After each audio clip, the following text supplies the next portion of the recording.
നിങ്ങളുടെ ഈ ഒരു രോഷവും നിരാശയും ഒക്കെ തന്നെയാണ് എൻ്റെയും നമ്മുടെ എല്ലാവരുടെയും ഒക്കെ മനസ്സിലുള്ളത്. നമുക്കത് പറഞ്ഞ് പ്രകടിപ്പിക്കുക എന്നത് മാത്രമാണ് ഇപ്പോൾ ഉള്ളത്. സിജു കൂടി നമ്മളോടൊപ്പം ചേരുന്നുണ്ട്. അവിടെ നിന്ന് എന്തെങ്കിലും മാറ്റമുണ്ടായിട്ടുണ്ടോ എന്ന് ചോദിക്കേണ്ടതുണ്ട്. സിജു, ഏതെങ്കിലും തരത്തിൽ എന്തെങ്കിലും വിവരം ലഭ്യമാകുന്നുണ്ടോ? തിരച്ചിൽ തുടങ്ങിയിട്ടുണ്ടോ? അതിനെക്കുറിച്ച് എന്തെങ്കിലും നമുക്കറിയാൻ കഴിയുന്നുണ്ടോ?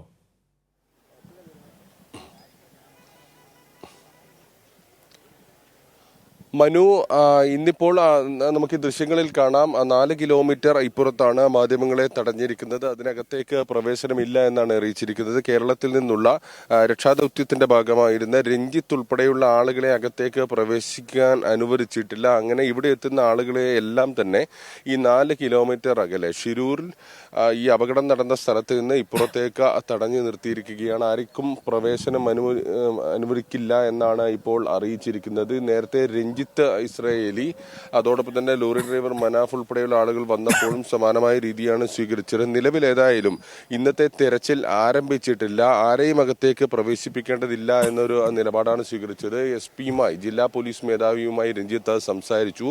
അതോടൊപ്പം തന്നെ NDRFന്റെ മേധാവിയുമായി സംസാരിച്ചു. പക്ഷെ അകത്തേക്ക് പ്രവേശിപ്പിക്കാൻ അനുവദിക്കില്ല എന്നാണ് ഇപ്പോൾ നിലവിൽ അറിയിച്ചിരിക്കുന്നത്. തിരച്ചിൽ തുടങ്ങിയിട്ടില്ല. രഞ്ജിത്ത് ഒരു ആവശ്യം മുന്നോട്ട് വെച്ചിരിക്കുന്നത് നേരത്തെ നമ്മൾ കേട്ടതാണ്. കഴിഞ്ഞ ദിവസം ഈ മലയോട് ചേർന്നുള്ള ഭാഗത്തെ മണ്ണെല്ലാം നീക്കം ചെയ്ത് ആ ഭാഗത്ത് ട്രക്കില്ല എന്ന കാര്യം ഉറപ്പുവരുത്തിയിട്ടുണ്ട്. എന്നാൽ ഈ പുഴയിലേക്ക് മണ്ണടിഞ്ഞുകൂടിയ ഒരു ഭാഗമുണ്ട്. ആ ഭാഗത്ത് കൂടി പരിശോധന നടത്തണമെന്ന ഒരു ആവശ്യമാണ് ഇവർ മുന്നോട്ട് വെച്ചത്. അതിന്റെ പരിശോധനയുടെ തെരച്ചിലിന്റെ സാധ്യതകൾ പരമാവധി ഉപയോഗപ്പെടുത്തുക എന്നതുകൊണ്ടാണ് അത്തരം ഒരു ആവശ്യം പറയുന്നത്. ഇന്നിപ്പോൾ രഞ്ജിത്ത് അല്പസമയം മുമ്പ് പറഞ്ഞത് പല സമയത്തും പരീക്ഷിച്ച് വിജയിച്ച ഒരു കാര്യമാണ്. ഈ കുഴൽക്കിണർ കുഴിക്കുന്ന മെഷീൻ വാഹനം കൊണ്ടുവന്ന് ഈ പുഴയോട് ചേർന്നുള്ള ഭാഗത്ത് ഡ്രില്ലിംഗ് നടത്തിക്കഴിഞ്ഞാൽ ആ ഭാഗത്ത് ഈ ലോറിയുടെ ഭാഗം മെറ്റൽ കണ്ടന്റ് ഉണ്ടെങ്കിൽ മനസ്സിലാക്കാൻ സാധിക്കും. വളരെ എളുപ്പത്തിൽ ഈ പരിശോധന പൂർത്തിയാക്കാൻ കഴിയുമെന്ന ഒരു ആവശ്യമാണ് രഞ്ജിത്ത് മുന്നോട്ട് വെച്ചിരിക്കുന്നത്. ഇങ്ങനെ സാധ്യമായ എല്ലാ വഴിയിൽ കൂടിയും അർജുനെ കണ്ടെത്താൻ, അർജുന്റെ വാഹനം കണ്ടെത്തുന്നതിനുള്ള ഒരു ശ്രമമാണ് നടക്കുന്നത്. കഴിഞ്ഞ ദിവസം പറഞ്ഞിരുന്നു നാവികസേനയുമായി ബന്ധപ്പെട്ടുകൊണ്ട് ഈ പുഴയിൽ തിരച്ചിൽ നടത്തുന്ന കാര്യം പരിഗണിക്കുമെന്നുൾപ്പെടെയുള്ള കാര്യം. പുഴയിൽ തിരച്ചിൽ നടത്തണമെങ്കിൽ തുടക്കം മുതൽ തന്നെ അവിടെയുള്ള ഒരാളാണ്. ഈ വളരെ നേരത്തെ തന്നെ അവിടെ എത്തിയ ഒരു മാധ്യമപ്രവർത്തനം കൂടിയാണല്ലോ. ഈ പുഴയിലല്ലേ ഒരിക്കലൊന്ന് തെരച്ചിൽ അവസാനിപ്പിച്ച് എല്ലാം ക്ലിയർ ചെയ്തിട്ട് നാവികസേന പോയത്? ഒന്നും പുഴയിലേക്ക് ഒരു കാരണവശാലും ലോറി വീണിട്ടില്ല എന്നായിരുന്നില്ലേ അവർ അന്ന് പറഞ്ഞത്? അപ്പോൾ ഇന്ന് വീണ്ടും ഈ പുഴയിൽ തെരച്ചിൽ നടത്തുമ്പോൾ കൂടുതൽ ആധുനിക ഉപകരണങ്ങൾ എത്തിച്ച് തെരച്ചിൽ നടത്താമെന്നാണ് പറയുന്നത്. അപ്പോൾ ആദ്യ ദിവസം നടത്തിയ ഒരു പ്രഹസനമായിരുന്നു. നമ്മളിത് എന്താണ് വിശ്വസിക്കേണ്ടത്? ഒരു മനുഷ്യജീവനോട് ഇങ്ങനെയൊക്കെയാണോ ഒരു ഒരു ഒരു ഒരു സിസ്റ്റം സമീപിക്കേണ്ടത്?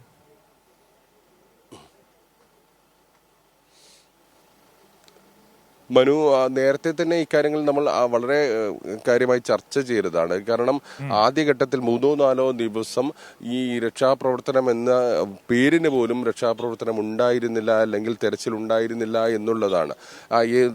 നമ്മുടെ നാട്ടിലൊക്കെ ആണെങ്കിൽ ഒരു അപകടം നടന്നു കഴിഞ്ഞാൽ അതിന്റെ സാധ്യമായ ഏറ്റവും നൂതനമായ സാങ്കേതിക വിദ്യ ഉപയോഗിച്ച് പരിശോധന നടത്താനും അതുമായി ബന്ധപ്പെട്ട കാര്യങ്ങൾ മനസ്സിലാക്കാനുമാണ് ശ്രമിക്കുക. അതിനകത്ത് ആളുകൾ ഉൾപ്പെട്ടിട്ടുണ്ടോ എന്നുൾപ്പെടെയുള്ള കാര്യങ്ങൾ മനസ്സിലാക്കാനുമാണ് ശ്രമിക്കുക.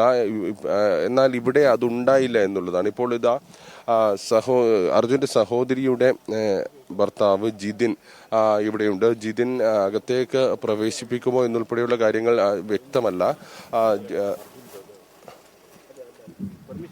Yesterday, DSP already told me that you can allow no problem. Operation ನಡೀತಿರೋದ್ರಿಂದ ಅಲ್ಲಿ ರೋಡ್ ಮೇಲೆ ಆಪರೇಷನ್ ಇಲ್ಲ ಇವತ್ತು. ಆಕ್ಚುಲಿ ನದಿಯಲ್ಲಿ ಆಪರೇಷನ್ ಮಾಡ್ತಿರಲ್ಲ. But before that, the government, everybody is told that the rescue is under family member also. They can stay there. Already call to DC madam.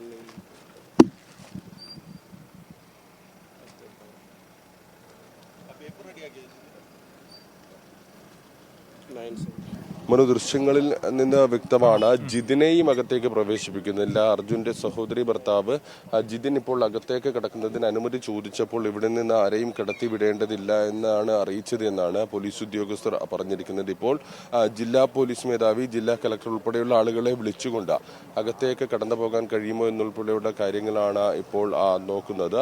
ഓരോ ദിവസം കഴിയുമ്പോഴും ഓരോ നിലയിലുള്ള നിയന്ത്രണമാണ് ഇവിടെ ഏർപ്പെടുത്തുന്നത്. കഴിഞ്ഞ ദിവസം ഈ രക്ഷാ രക്ഷാദൗത്യം തെരച്ചിൽ നടക്കുന്ന പ്രദേശത്തേക്ക് ആരെയും കടത്തിവിടാത്ത സാഹചര്യമുണ്ടായിരുന്നു. അതിന് 1.5 കിലോമീറ്റർ ഇപ്പുറത്ത് ആളുകളെ തടഞ്ഞു വെക്കുന്ന ഒരു സാഹചര്യമുണ്ടായിരുന്നു. മാധ്യമപ്രവർത്തകരെ അടക്കം തടഞ്ഞു വെച്ചു.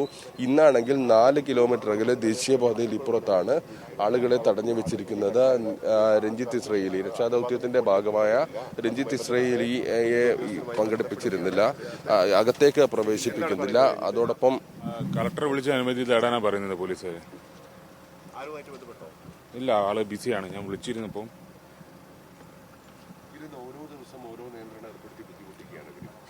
അങ്ങനെയാണ് എനിക്ക് തോന്നുന്നത്. എന്താ അറിയുന്നില്ല, ഇതുവരെയൊക്കെ ഒരു കുഴപ്പം, ഇന്നലെ വരെ ഒന്നും ഒരു കുഴപ്പം ഉണ്ടായിരുന്നില്ല. ഇന്ന് മുതൽ എന്തുകൊണ്ടാണ് ഇത്ര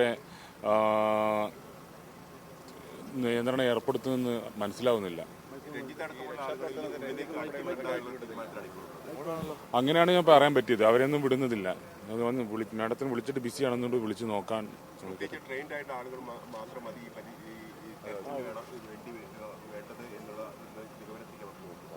അങ്ങനെയാണ് എനിക്ക് തോന്നുന്നത്. കാരണം ഇനി അവർ പറയുന്നത് നദിയിലാണ് ചെക്ക് ചെയ്യാൻ, നിങ്ങൾക്കൊന്നും ചെയ്യാനില്ല എന്നാണ് പറയുന്നത് ഇവർ. പക്ഷെ അതല്ല, കുടുംബാംഗങ്ങളെ കൂടി ഈ പരിശോധനയുടെ അടുത്ത് ഉണ്ടാവണം, അവരെ കൂടി അവരുടെ സാന്നിധ്യത്തിൽ വേണമെന്ന് നേരത്തെ നമ്മൾ ആവശ്യപ്പെട്ടതിന്റെ അടിസ്ഥാനത്തിൽ ഉദ്യോഗസ്ഥർ സമ്മതിച്ചത്. അതെ അതെ അതെ അതെ അങ്ങനെയാണ് അവർ പറഞ്ഞത്.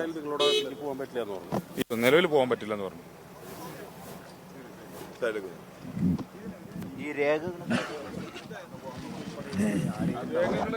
ഞാൻ ഇവിടെ കയറാനുള്ള ആൾക്കാരുടെ എല്ലാം ഒരു സ്റ്റാമ്പ് പേപ്പറിലാക്കിയിട്ടുണ്ട്. അത് കളക്ടർക്ക് പാസ് ചെയ്യാനും പറഞ്ഞത്. അപ്പം ഇന്നലെ രാത്രിയാണ് ഇതെല്ലാം ശരിയായി കഴിഞ്ഞത്. ഇനിയിപ്പം മേഡത്തുമായിട്ട് ബന്ധപ്പെട്ട് കഴിഞ്ഞാൽ ഇത് എന്തെങ്കിലും നടക്കുമോ എന്നുള്ളതെങ്കിലും അറിയുള്ളൂ. ഇപ്പം ഫോൺ വിളിച്ചിട്ട് എടുക്കുന്നില്ല. പോലീസുകാർ പറയുന്നത് കളക്ടർ മേഡത്തിന്റെ അപ്രൂവ് ഇല്ലാതെ പുള്ളിക്ക് കടക്കാൻ പറ്റില്ല എന്നാണ് പറയുന്നത്. കഴിഞ്ഞ ദിവസം അപ്രൂവൽ വാങ്ങിയിട്ടാണോ കയറിയത്? അല്ല. ഇന്ന് മുതൽ പുതിയ നിർദ്ദേശം വന്നിരിക്കുകയാണ്, റൂൾസ് വന്നിരിക്കുകയാണെന്ന്. കയറാൻ പറ്റുന്ന പ്രതീക്ഷ തന്നെ അല്ലേ? അതെ ഞാൻ വിളിച്ചുകൊണ്ടിരിക്കുന്നത്. മാഡം ബിസിയാണ്, വേറെ മറ്റൊരു കോളിലാണ്. അതെ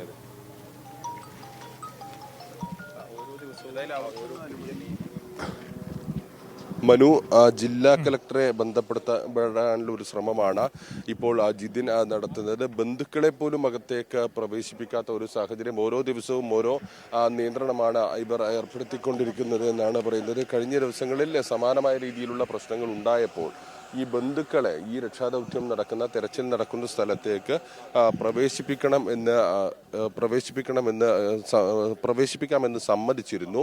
എന്നാൽ പിന്നീട് ഓരോ ദിവസവും നിയന്ത്രണങ്ങൾ ഏർപ്പെടുത്തുകയാണ്. കഴിഞ്ഞ ദിവസം ഇവർക്കകത്തേക്ക് പ്രവേശിക്കാൻ സാധിച്ചിരുന്നു, അവരെ കടത്തിവിട്ടിരുന്നു. എന്നാൽ ഇന്നിപ്പോൾ 4 കിലോമീറ്റർ ദൂരത്ത് ഇപ്പോൾ ഷിരൂർ ദേശീയപാതക്കടുത്താണ് ഈ ബാരിക്കേഡ് ഉപയോഗിച്ചുകൊണ്ട് തടഞ്ഞുകൊണ്ട് ആരെയും അകത്തേക്ക് പ്രവേശിപ്പിക്കേണ്ടതില്ല, രക്ഷാദൗത്യത്തിൽ പങ്കെടുക്കുന്ന ആളുകളെ പോലും പങ്കെടുപ്പിക്കേണ്ടതില്ല എന്ന് കഴിഞ്ഞ ദിവസം ഉച്ചയ്ക്ക് ശേഷം കേരളത്തിൽ നിന്നെത്തിയ ആളുകളെ പൂർണ്ണമായും പുറത്താക്കിയിരുന്നു. കോഴിക്കോട്, അതോടൊപ്പം തന്നെ കണ്ണൂർ ഉൾപ്പെടെയുള്ള മേഖലകളിൽ നിന്ന് സ്വമേധയാ തയ്യാറായിക്കൊണ്ട് ഈ രക്ഷാദൗത്യത്തിന്റെ ഭാഗമാകാനെത്തിയ സന്നദ്ധ പ്രവർത്തകരെ, രക്ഷാപ്രവർത്തകരെ എല്ലാം തന്നെ കഴിഞ്ഞ ദിവസം ഉച്ചയോടുകൂടി പുറത്താക്കിയിരുന്നു. അന്ന് അവർ പറഞ്ഞിരുന്നത് കൃത്യമായ അനുമതി എടുക്കണം എന്നുള്ളതാണ്. അനുമതി എടുത്ത ആളുകൾക്ക് മാത്രമേ അകത്തേക്ക് പ്രവേശനമുള്ളൂ എന്നാണ്. ഏതായാലും ഇപ്പോൾ ജിതിൻ പറയുന്നത് ഈ കേരളത്തിൽ നിന്നെത്തിയ തെരച്ചിലിന്റെ ഭാഗമാകുന്ന ആളുകളുടെ വിവരങ്ങളെടുത്ത ജില്ലാ കലക്ടർക്ക് കൈമാറുന്നുണ്ട് എന്നുള്ളതാണ്. ഏതായാലും ഈ നിയന്ത്രണം എപ്പോൾ മാറ്റും, ഇവർക്ക് അകത്തേക്ക് പ്രവേശിക്കാൻ കഴിയുമോ എന്നുൾപ്പെടെയുള്ള കാര്യങ്ങൾ അറിയേണ്ടതുണ്ട്. ഏത് സാഹചര്യത്തിലാണ് ഇങ്ങനെയൊരു നിയന്ത്രണം ഏർപ്പെടുത്തിയത് എന്ന കാര്യത്തിൽ വ്യക്തതയില്ല. തെരച്ചിൽ ഇപ്പോഴും ആരംഭിച്ചിട്ടില്ല എന്നാണ് അറിയാൻ സാധിക്കുന്നത്. ഇപ്പോൾ സമയം 8:45 പിന്നിട്ടു. കഴിഞ്ഞ ദിവസങ്ങളിൽ 7:45 കൂടിയൊക്കെ തെരച്ചിൽ ആരംഭിച്ചിരുന്നു. എന്നാൽ ഇന്ന് 8:45 പിന്നിട്ടു. തെരച്ചിൽ ഇതുവരെ ആരംഭിച്ചിട്ടില്ല എന്നാണ് അറിയാൻ സാധിക്കുന്നത്.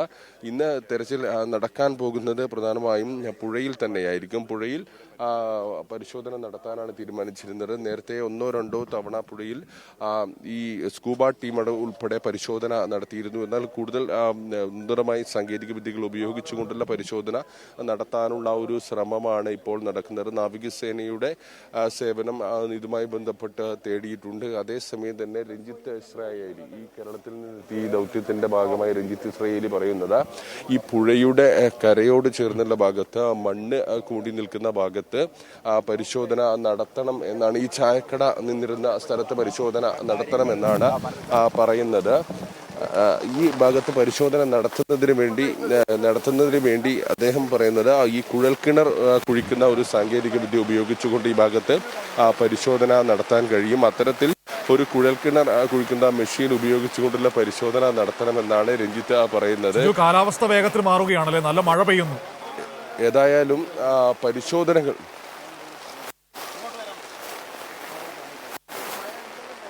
കാലാവസ്ഥ പെട്ടെന്ന് ഇടവിട്ട് ശക്തമായ മഴ പെയ്യുന്ന ഒരു സാഹചര്യമാണ്. ഈ കാലാവസ്ഥ വളരെ പ്രതികൂലമായ ഒരു ഘടകമാണ്. രക്ഷാപ്രവർത്തനത്തിന് വലിയ രീതിയിലുള്ള ബുദ്ധിമുട്ട് ഉണ്ടാക്കുന്നത് ഈ കാലാവസ്ഥയാണ്. കാരണം കൃത്യമായി കാര്യങ്ങൾ നടക്കുന്നില്ല, അല്ലെങ്കിൽ തന്നെ കൃത്യമായ ഏകോപനമില്ലാതെ കാര്യങ്ങൾ നടക്കില്ല എന്നൊരു പ്രശ്നം നിലനിൽക്കുമ്പോൾ ഈ കാലാവസ്ഥ കൂടിയാകുമ്പോൾ വലിയ ബുദ്ധിമുട്ട് നേരിടും എന്നുള്ളതാണ്. ശരി, ഏതായാലും ഇപ്പോൾ ശക്തമായ മഴ കൂടി പെയ്യുകയാണ്. ഒന്നാമതേ കർണാടക സർക്കാരിന്റെ ഭാഗത്തുനിന്ന് വലിയ അനാസ്ഥ, അതിനിടയിൽ പ്രതികൂലമായി മഴ കൂടി ഇടയ്ക്കിടയ്ക്ക് വരുന്നത് മറ്റൊരു ബുദ്ധിമുട്ട് കൂടി സൃഷ്ടിക്കുകയാണ്. ഒരാളെയും അകത്തേക്ക് കടത്തിവിടുന്നില്ല എന്ന കർശന നിലപാട് സ്വീകരിച്ച് നിൽക്കുകയാണ് ഈ ഉത്തര കന്നഡ ജില്ലാ ഭരണകൂടം. അതാണ് നമുക്ക് അവിടെ കാണാൻ കഴിയുന്നത്. രഞ്ജിത്ത് ഇസ്രായേലി, അദ്ദേഹം രക്ഷാപ്രവർത്തന നേതൃത്വം നൽകുന്ന മലയാളികളിൽ ഒരാളാണ്. അദ്ദേഹത്തെ പോലും അകത്തേക്ക് കയറ്റിവിടുന്നില്ല. ജിതിൻ, അർജുന്റെ സഹോദരിയുടെ ഭർത്താവാണ്, ജിതിനെ അകത്തേക്ക് കയറ്റിവിടുന്നില്ല. നേരത്തെയൊക്കെ എടുത്തിരുന്ന തീരുമാനമെന്ന് പറയുന്നത് ഈ കുടുംബാംഗങ്ങളെ രക്ഷാപ്രവർത്തനത്തിന്റെ സമീപം അനുവദിക്കുമെന്നായിരുന്നു. പക്ഷെ അതുപോലും ചെയ്യുന്നില്ല. മാധ്യമങ്ങളെ 4 കിലോമീറ്റർ അപ്പുറം തടഞ്ഞു നിർത്തിയിരിക്കുകയാണ്. ഒരു കാര്യവും പുറം ലോകം അറിയരുതെന്ന് കർണാടക സർക്കാർ തീരുമാനിച്ചതുപോലെ തോന്നുന്നു നമുക്ക് ഇന്നത്തെ അവരുടെ ഈ നിയന്ത്രണങ്ങളും ഈ കർശന നിലപാടുകളും കാണുമ്പോൾ.